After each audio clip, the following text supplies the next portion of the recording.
Nagbitiw ng mabigat na alegasyon si the House Deputy Minority Leader Edgar Erice laban sa administrasyon ni Pangulong Bongbong Marcos Jr. kaugnay ng umano'y 1.45 trillion pesos budget insertion mula 2023 hanggang 2025.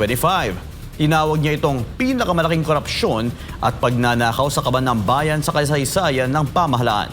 Si Paul Montibon magbabalita.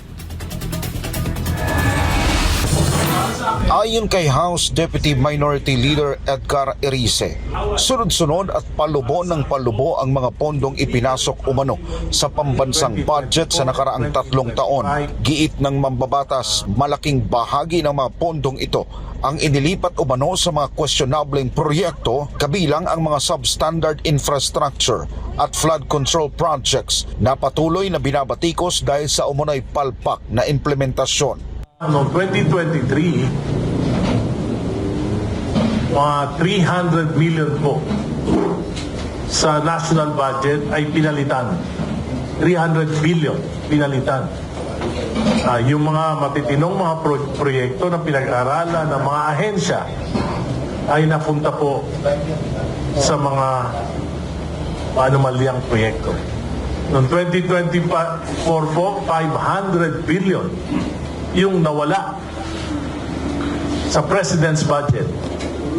Yung mga matitinong proyekto tulad ng ating mga foreign assisted projects tulad ng Metro Subway, tulad ng PNR Elevated Railway, lahat po ng budget cover dyan ay tinanggal, inilipat sa unprogrammed appropriations at pinalitan ng mga maanumalyang proyekto.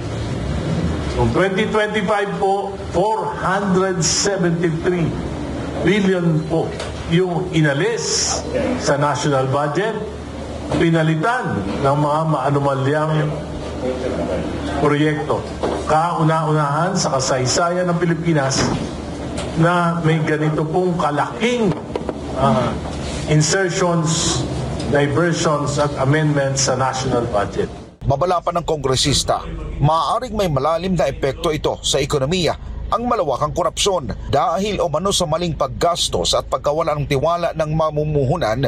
Nagbabala rin siya na maaaring bumaba sa 3% ang GDP growth ng bansa sa unang quarter ng 2026. At dahil dyan sa mga investigasyon na nangyari, mga knee-jerk reactions ng gobyerno, ano po nangyari?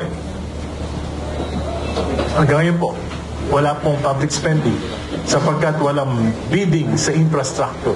Tinanggal lahat ng mga flood control projects. Kahit yung matitino, tinanggal. Hanggang ngayon po, hindi pa alam kung kailan magkakaroon ng public works bidding. Ano ibig sabihin yan? Daan-daan libong mga construction workers, wala pong trabaho ngayon. Ano po ibig sabihin yan? Maraming malulugi ng mga negosyante, construction supplies, at iba pa. Ano po ibig sabihin yan? Ang hula ko po, may projections, by first quarter, hindi lalagpas. I'm sure, less than 3% ang GDP.